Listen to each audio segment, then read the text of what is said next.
Cashflow Diary Podcast, episode 531.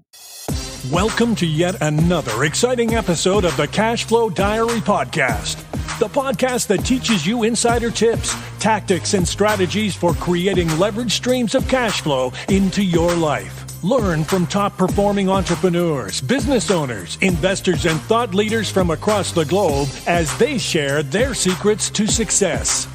Like what you learn on this and other CashFlow Diary podcast episodes?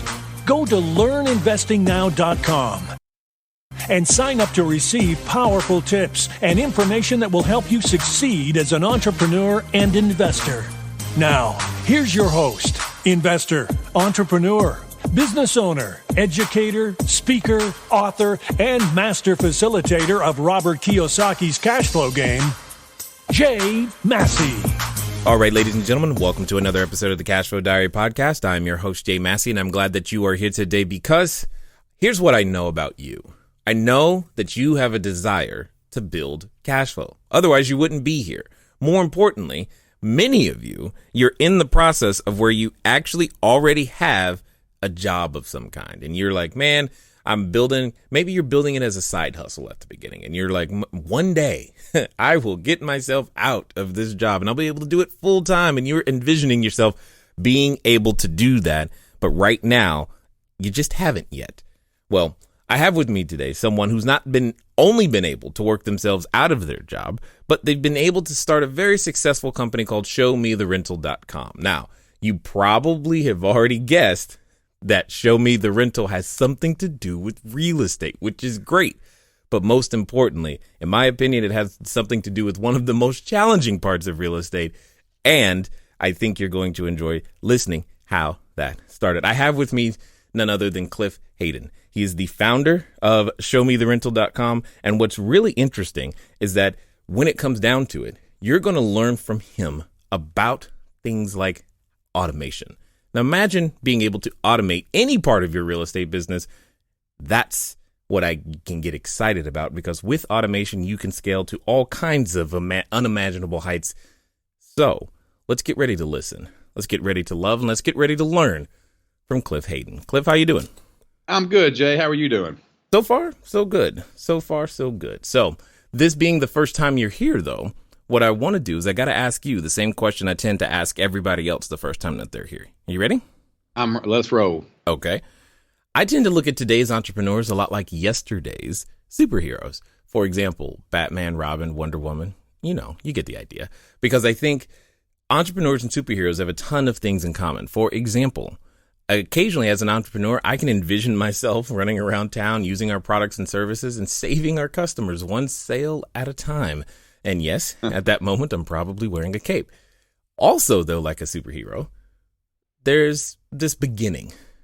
For example, if you think about Spider-Man, there was a time where he was just a kid going to school, doing his thing, trying to take some photos, earn some extra pizza money. And then one day he gets bit by a spider, discovers, I have a superhuman ability. And he has to choose whether to use that ability for good or for evil. So my question to you, Cliff, is as follows. Before ShowMeTheRental.com, before being a real estate investor, before being a broker owner of Altec Properties, before everything that we know you for today, what we want to know is, who is Cliff Hayden? It's a great question. So Cliff Hayden is a happily married man with 5 beautiful kids. And I enjoy spending time with my kids and making sure they're going to be good people when they grow up, the best that I can anyway. So that's basically my life. I do real estate. I've kind of have new priorities now, which is to live more of an abundant life and have a lifestyle that I can really enjoy. And I do real estate also.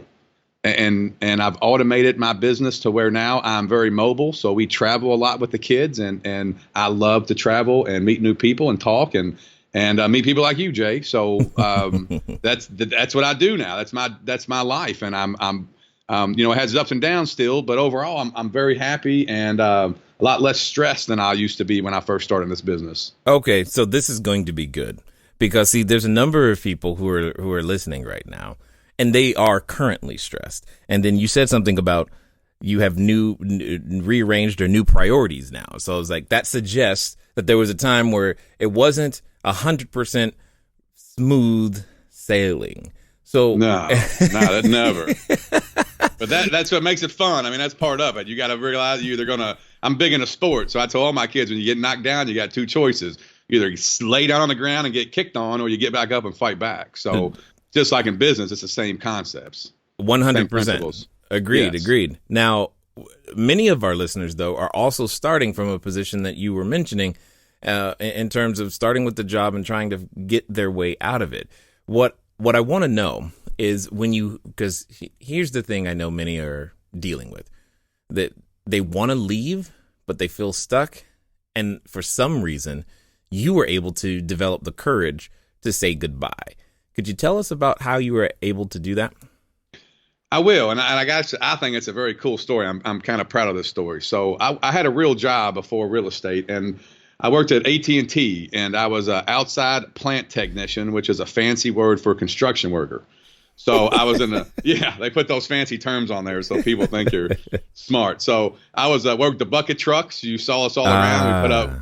We traveled the storm damages and made good money going out of town on storms. But I worked in Louisville, Kentucky, and I worked bucket trucks for 10 years of my life. It's my first real good job. And so how I transitioned was, I'm kind of proud of this. I hold the longest suspension in AT&T history that I know of anyway. So I think we got time. I'll tell you the story. So I got suspended for 4.5 months. And so I was doing real estate while I was working there. Probably after about year 5 or 6, I realized that corporate life wasn't for me. So when I was at AT&T, my goal was to be a manager, be a second level, be a third level, work my way up to top, and be in that corporate world. Where I found out very quickly that I felt like a puppet on a string, and that the people I thought cared about me, or that, hey, we're a family here, and you really want me to succeed. It wasn't that way at all. And so through some harsh lessons, I found out that I don't like it here. And so I was starting to work my way out. So I started, and I made good money. So in my early 20s, I was making $80,000 to $100,000 a year with overtime, working my tail off. And so I took that money, and I kind of told you earlier, my brother and sister-in-law were in the military. And when they came back from the war, my brother-in-law was big into Robert Kiyosaki and brought me Rich Dad Poor Dad and Cash Flow. And so I started playing Cash Flow. I'll never forget that night I played it.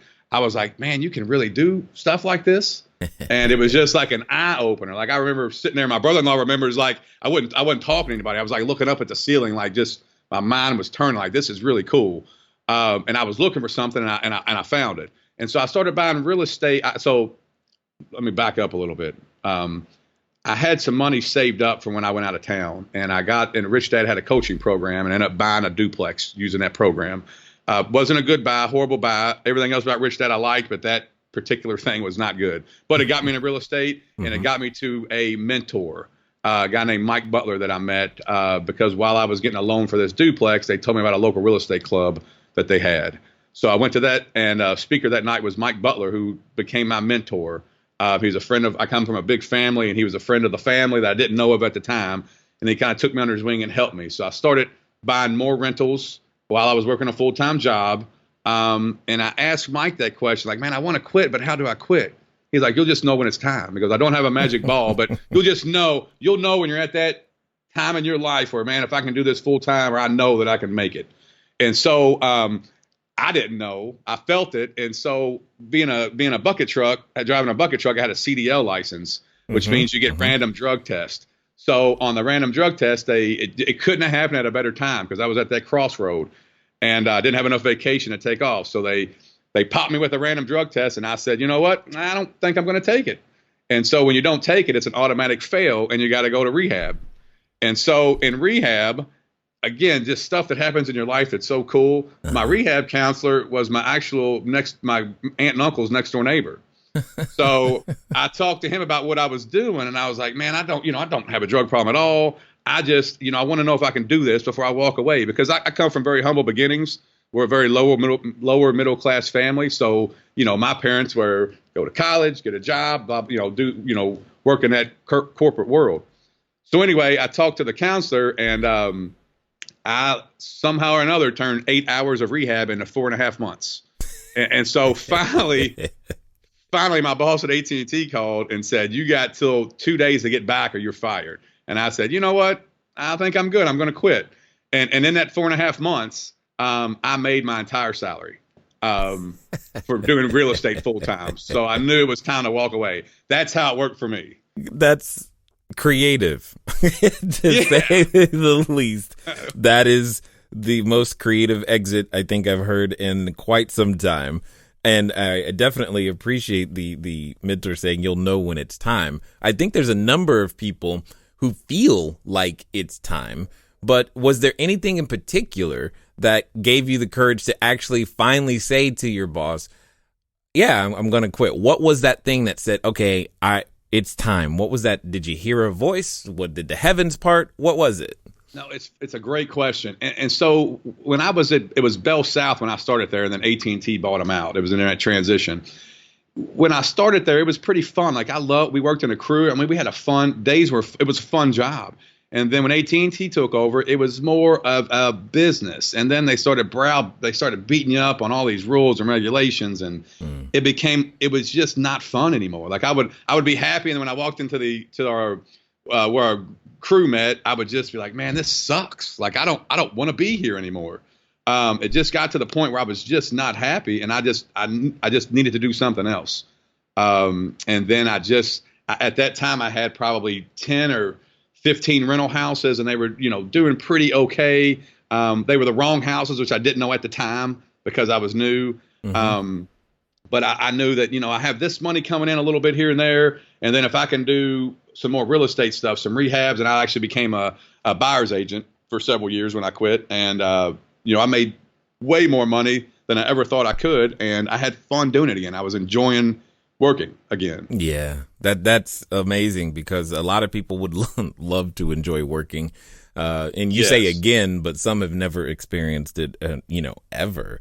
So talk to us about that first day, because oftentimes when you're used to, working a corporate position, and then you go, "You know what? Here's the line. I am now not going to do the corporate job anymore." Sometimes that first Monday you wake up and you might feel a little panic or a little like, "Oh my God, what did I do?" What was that like for you?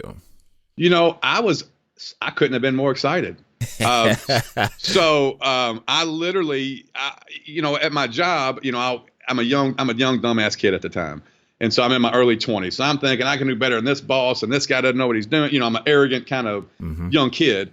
And so I thought, man, if I can do this on my own, I can outwork anybody. And so my first day, I actually worked for like I said, a foreclosure agent in town, and I had some good timing going on because I got into a buyer's agent as a foreclosure buyer's agent at 2007, 8, 9, which was a great time to be a foreclosure agent. Yep. And so I got in the office earlier than everybody and left later than everybody. So I would get in at 6 or so in the morning, and I would leave around 6 or so at night.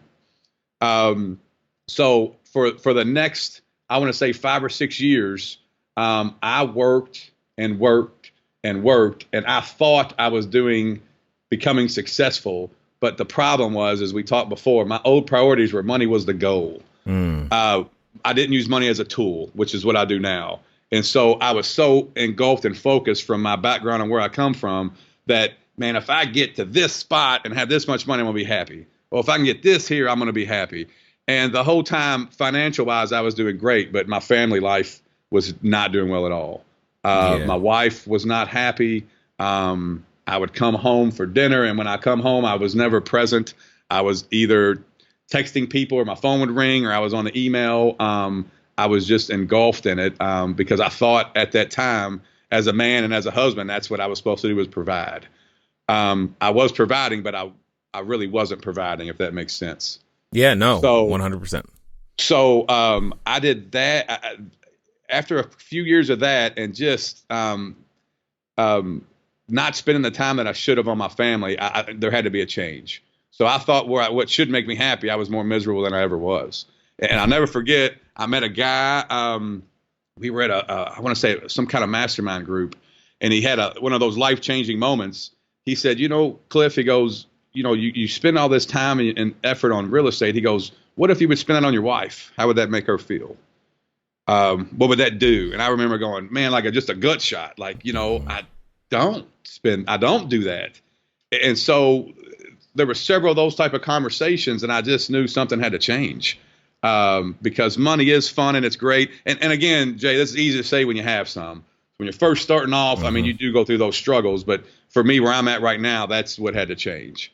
And so it went from there, and I started putting systems in place. And my whole goal for the last five plus years is to be able to be mobile, run my business wherever I'm at, have some people in place that I trust and do a good job, and kind of put life first and everything else, behind it. Yeah, totally understood. Now, there's a number of people right now, when you and I ever talk about the idea of being able to be in real estate, but be anywhere in the world and still be able to run the business, I've seen many heads turn, and I know someone picked up on that, with you saying that just now. What would you say has been the keys to allowing yourself to be able to still have a real estate business, which is hyper local, and most people feel like they're chained to their property? I can't go anywhere because I've got to deal with the property. But yet that doesn't seem to be true for you. So what do you think made that happen? It comes down to choices and in my mind, lifestyle. So you got to figure out, for me, I start figuring out what lifestyle I wanted, what I want for my life. Money's great, but at the end of the day, when you're on your deathbed, I read an article, nobody ever says, man, I wish I would have made more money. I wish I would have worked longer. I wish I would have done this longer. Right. Everybody says, I wish I spent more time with family or spoke up more, done different things to be heard. And so what I did is I put systems in place for management. I got rid of all my headache houses. I had a lot of houses, and for some reason, and I don't know why, but that 100 house mark is what everybody says. You get 100 houses, you're good. And I don't know why it is in our town, but that's kind of what you go to. And so I started just educating myself, and I'm a big Dave Ramsey fan. And what I've learned is, if you don't have a lot of debt, you don't need a lot of money. And so I live by that now, and I'm in a debt reduction payment snowball plan now from some stuff I have, and I try to pay off all my houses, and I've sold off. I'm down to 20 something houses now. But they're A and B. I say A and B. They're higher end, nicer houses. Yeah. And I don't have the headache of tenants, because the tenants I have now, their first priority is rent. There's a roof over their head. They want to provide for their families. Where before, when I bought, when you're new, I understand it. You almost, unless you have something special, it's unless you're a doctor, a high paying job, it's hard to start off buying nice houses. You kind of need to upgrade to them. And so I had those headache houses where rent was the fourth or fifth priority for tenants. And then you're always chasing them down. You're always filing 7-day letters, evictions, set outs. You got headaches going on. They seem they can't fix stuff for some reason. They want to call you like you're a Holiday Inn.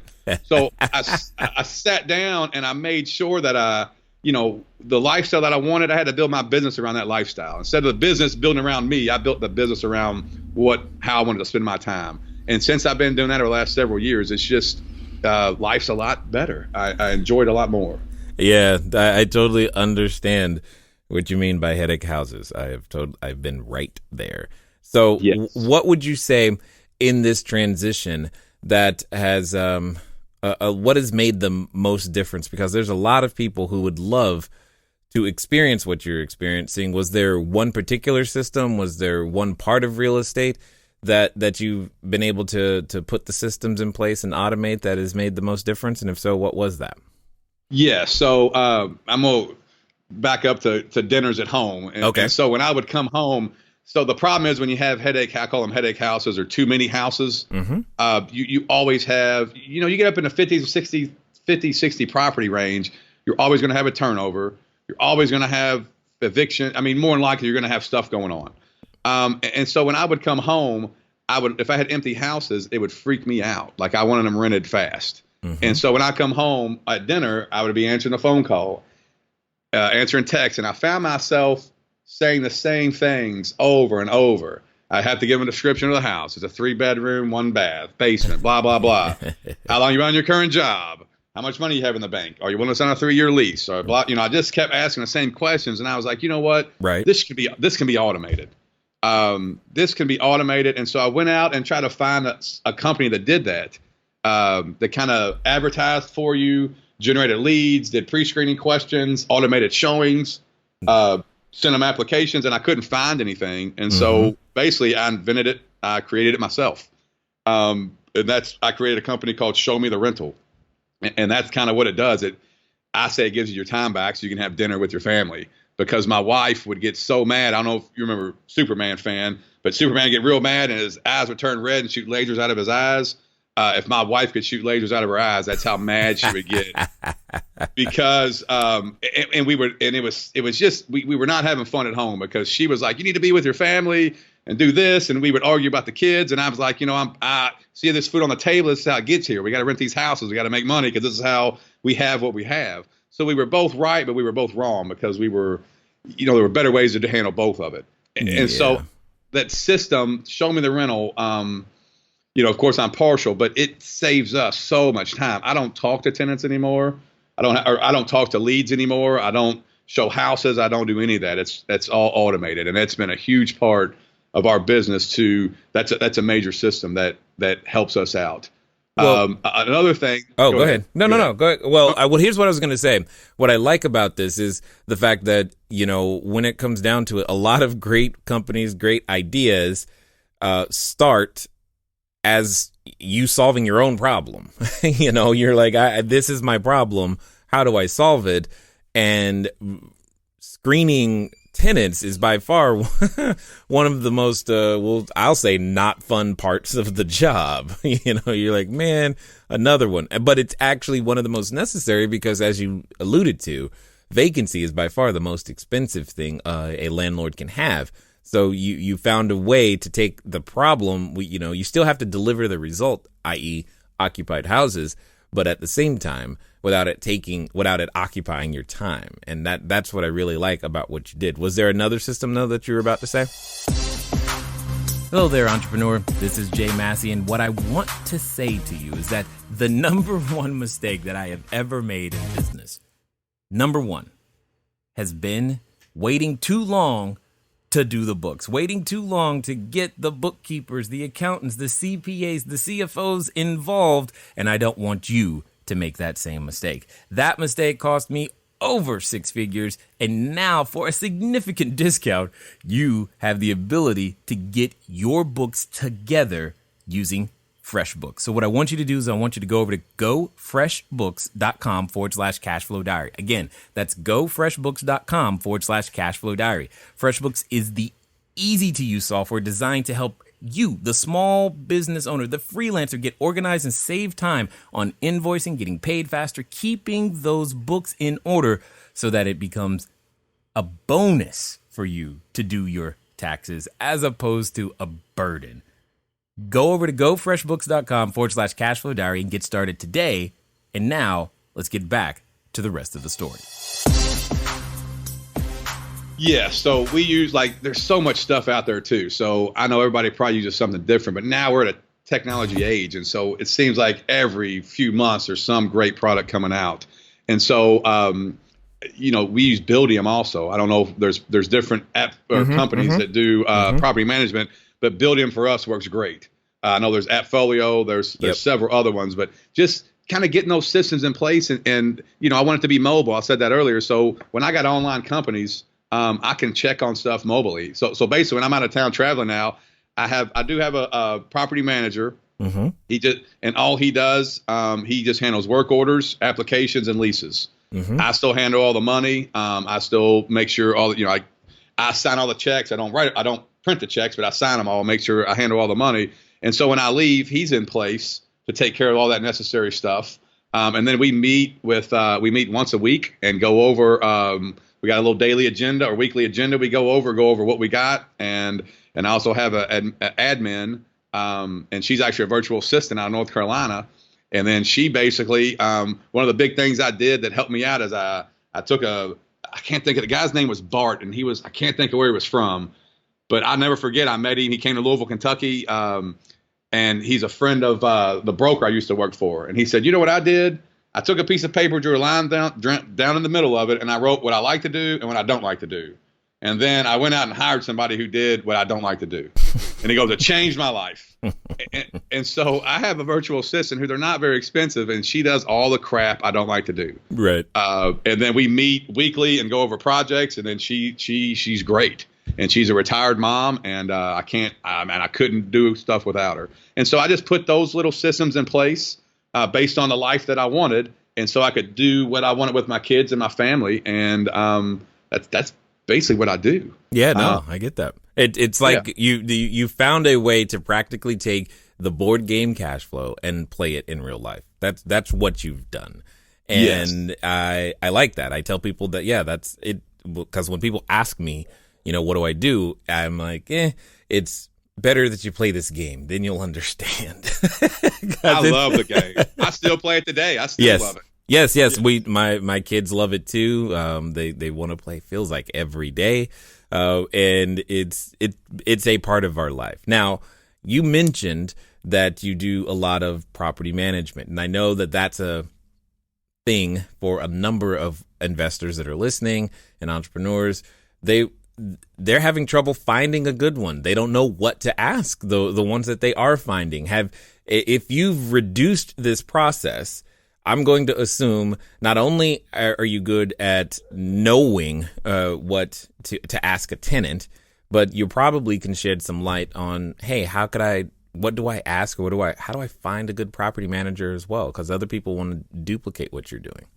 Now, this is a tough one. You're probably it's not gonna be a great answer. Okay. So I manage for myself and then some friends in our network in town, because I only manage certain types of houses and certain types of customers, because that's all I want to deal with. It's really hard to find a property manager, because my motto is nobody's going to care about your house as much as you do. Right.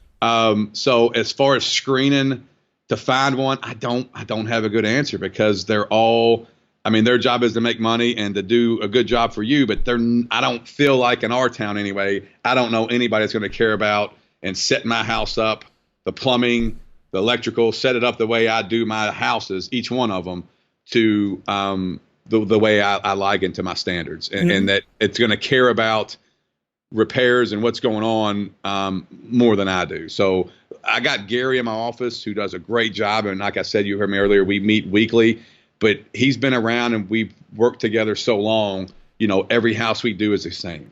Yeah. So when we go into a house, and one thing new people I didn't do in the beginning is, so I buy brick ranches. I buy a little 3-bedroom, 2-bath brick ranches with basements and a garage, a simple hip roof, one plumbing stack, and we go in and set them up so they're going to last for 20 years. So we redo all the drain lines. We run PEX with no cuts in there, and they're home run everywhere. So we know there's not going to be a problem with plumbing or water lines for the next 20 years unless the customer does something. Right. Which with the houses we have now, we don't have that too often. Right. With electrical, we make sure everything's up to code. We put new panels in. We get everything ready. So the only problem we should really have is cosmetic or something here and there. But we do Delta faucets on everything, single handle.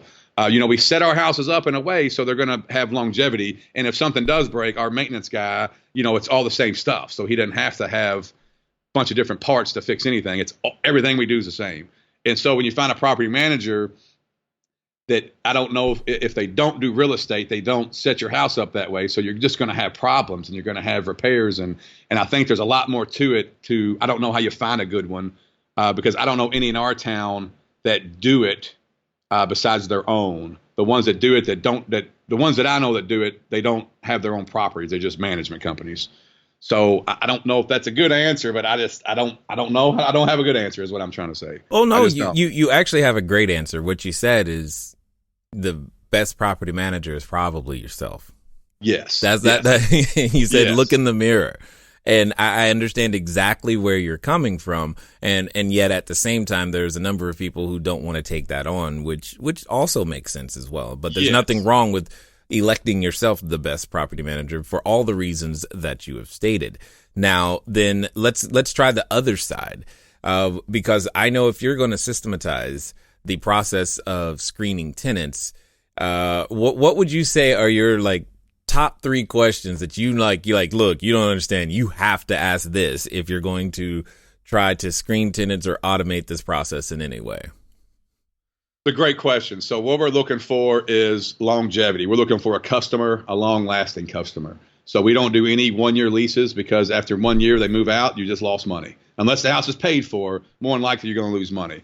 And so we're looking for somebody who's going to stay there long-term. That's our number one question. How long then, if it's not 1 year? Our minimum leases are 3 to 5 years. That's on residential? On residential, yes. Interesting. This is cool. Keep going. So the other thing we ask is how long you been on your job, because we want somebody reliable that, is not jumping around every few years finding a new job.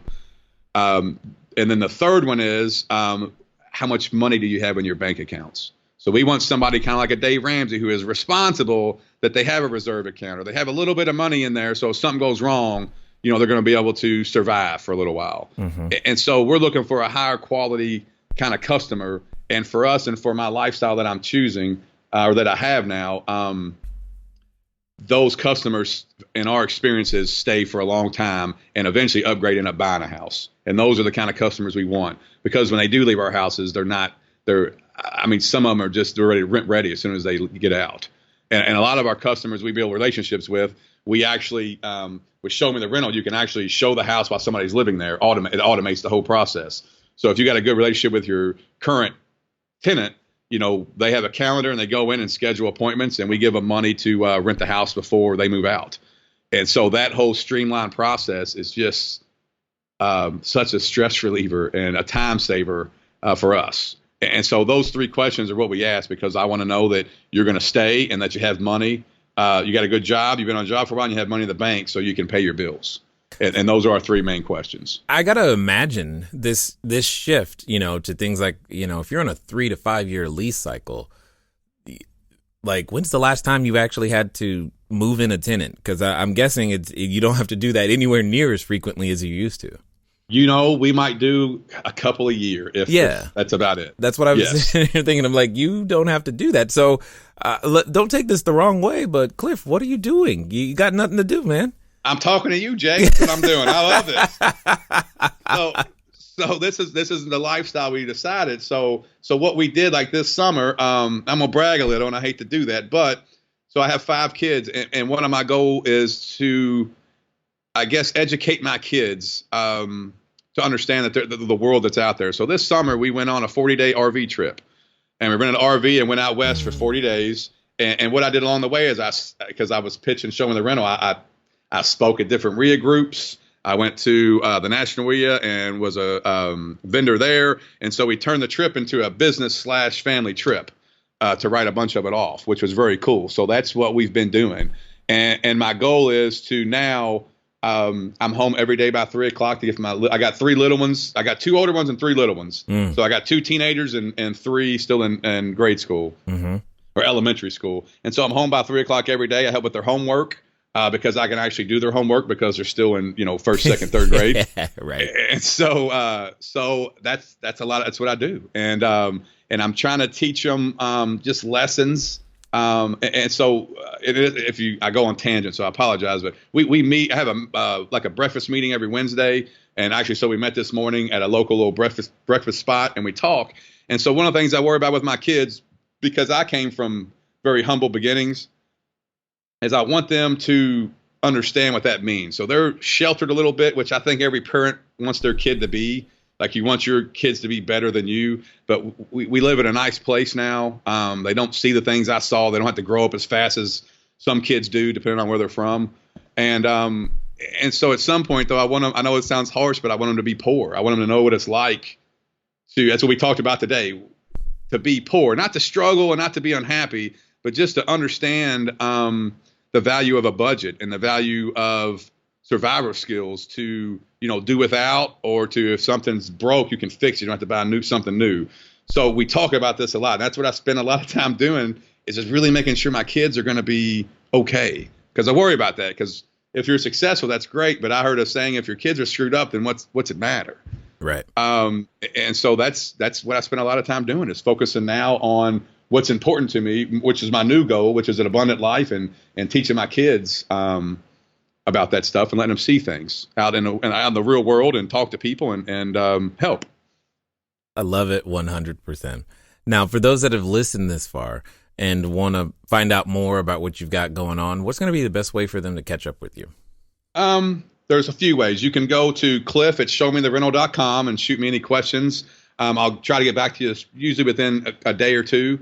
Or if you're not busy traveling somewhere. Yeah, and I still, I do. So I got routines now. So now I have a night routine, a morning routine. I do time blocking now a little bit. So I'm not just, I used to be, 50 things at once and you just overwhelmed. So I do a little bit different, and I'm still not perfect at it, but I'm getting better. So I always try to get better at that. And so I'll get back to you during the time blocking. If I usually time block from 12 to 1 and 4 to 5 to answer emails and stuff like that. And I get to you when I can. And then I don't mind if they send me a quick phone call or text, because I don't know. I don't mind that at all. I like talking to people when I got time, but they can call me at 502-641-8781. Again, it's 502-641-8781. If I can help at all or got any questions, I don't mind doing that at all. Awesome. Excellent. Now, as we wind down here, I have a final question for you because I'm curious to hear your answer, especially given how you got started. I know that there's a number of individuals who have been inspired by the words that you have said today, and they are at that point, that precipice of decision is what I like to call it, where they're going, you know what? Cliff did it that way. Man, I can do this. I can make this happen. I can, it's time for me to go get some units, or maybe it's time for me to get to 100 houses, or maybe it's time for me to upgrade the quality. They're like, you know what? That's it. I'm drawing the line in the sand. It's ready to go. Now, like I know, Cliff, that when decisions like that come down, we often have a companion, and that companion comes in the form of a voice, and it's a voice that reminds us of, well, you remember what happened last time you tried real estate? I mean, you're going to own how many houses? You? Really? And for some people, they're related to that voice. So my question to you is as follows. Let's pretend that this time they're going to actually follow through. They're going to do exactly what you suggest, Cliff, and they're going to do so in the next 24 to 48 hours. What would you suggest that they do? That's a great question. I don't know how to say it any better than it's kind of like Nike. You just do it. So, the fear of the unknown is very scary. So if you're going to do anything worthwhile, you're going to have to take risks and get out of that comfort zone. And you're just going to have to push and realize that there's going to be ups and downs and you're going to fail. That's kind of part of it. And the failures are, you hear it all the time, but it's easy to say once you've been there. The failures help you learn more from that than you do anything else. It's never going to be. I love the business plan models or stock plans where everything just goes up in the portfolio. Right. But in real life, it crashes, comes back up. That persistency and that drive that just, I'm not going to quit. I'm a big Dave Chappelle fan. And so I never forget listening to an interview for him. And he was talking about, he was real young and the first time he bombed. And he was on stage and he goes, I'm sitting there and at that time he's a young kid. And he goes, everybody's booing me and yelling. And he goes, you know what? It wasn't that bad.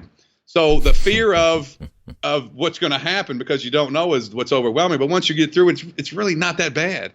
But, I can't make people do it, but I'm just telling them from my experiences, it's not that bad. The math is pretty simple. It's a simple math problem on real estate.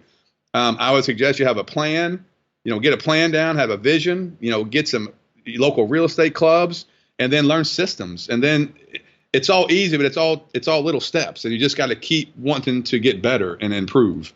And if you do that, I think you're going to make it no matter what. Agreed. I like it. I like exactly what you're saying. And I appreciate you, taking on the challenge of elevating beyond just, getting more houses and creating the lifestyle that you have desired. And I definitely want to be the first to thank you for taking the time to invest your knowledge, wisdom, and insight here with us today at the CashFlow Diary. Jay, I really appreciate it. You did a great job. Thank you so much. All right, ladies and gentlemen, you know what time it is. It's time for you to move at the speed of instruction. What does that mean? Well, I think that means you know what you heard. You heard, man, I need to know more about what's going on. I need to start taking action. Man, you're telling me I can have 100 houses, I can have a better lifestyle, and showmetherental.com can help me do that? Yes, that's exactly what we're telling you. I mean, if nothing else, ladies and gentlemen, you now know that not only money is not the goal, it's just the tool, But it doesn't really matter. Even if you're starting in a bucket truck, you got a shot. Ladies and gentlemen, it's been fun talking to you today. I look forward to talking to you soon. Until next time.